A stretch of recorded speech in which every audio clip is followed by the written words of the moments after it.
I see workers capping hundreds of thousands of abandoned oil and gas wells that need to be cleaned up and abandoned coal mines that need to be reclaimed, putting a stop to the methane leaks and protecting the health of our communities. I see auto workers building the next generation of electric vehicles and electricians installing nationwide for 500,000 charging stations along our highways.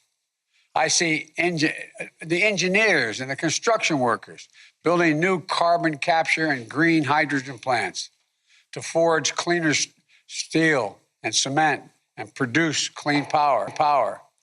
I see farmers deploying cutting-edge tools to make soil of our heartland the next frontier in carbon innovation.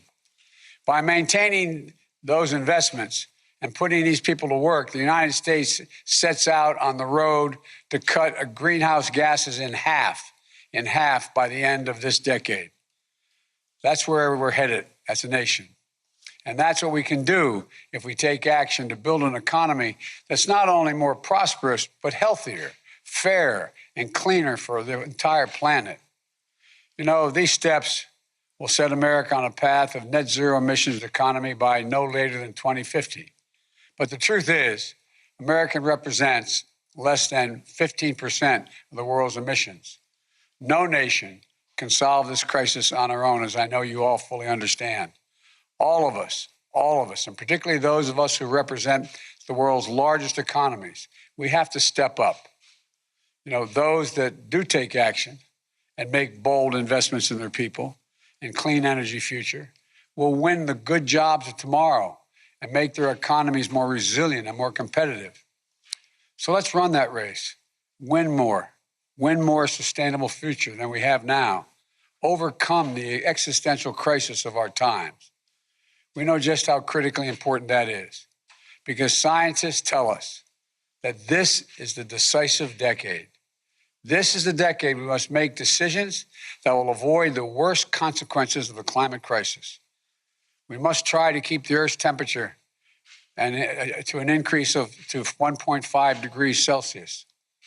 You know, the world beyond 1.5 degrees means more frequent and intense fires, floods, droughts, heat waves, and hurricanes, tearing through communities, ripping away lives and livelihoods. Increasingly, dire impacts to our public health. It's undeniable, you know, the idea of accelerating and punishing the reality that will come if we don't move. We can't resign ourselves to that future. We have to take action, all of us. And this summit is our first step on the road we'll travel together, God willing, all of us, to and through Glasgow this November and the UN Climate Change Conference.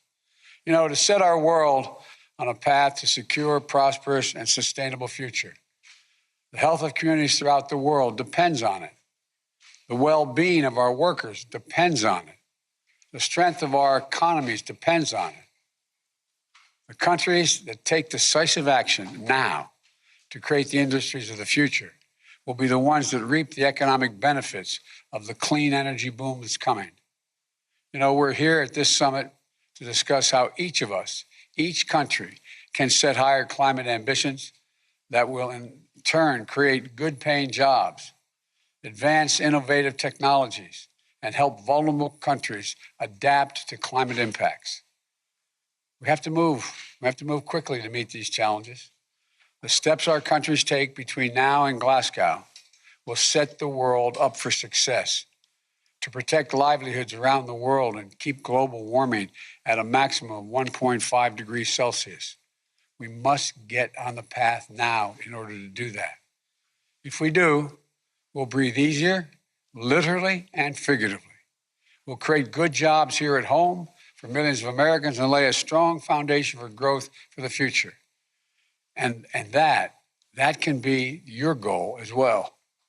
This is a moral imperative, an economic imperative, a moment of peril, but also a moment of extraordinary possibilities.